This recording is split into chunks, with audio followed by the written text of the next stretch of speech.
WorldRemit verification pending too long. Fix.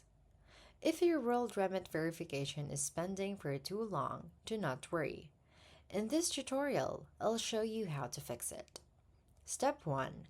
Check the verification status. Log into WorldRemit and check your account or transfer status.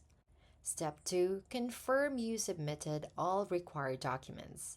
Ensure all necessary documents like ID and proof of address have been uploaded. Step 3. Check email and app notifications. Look for requests from WorldRemit for additional information. Step 4. Allow standard processing time.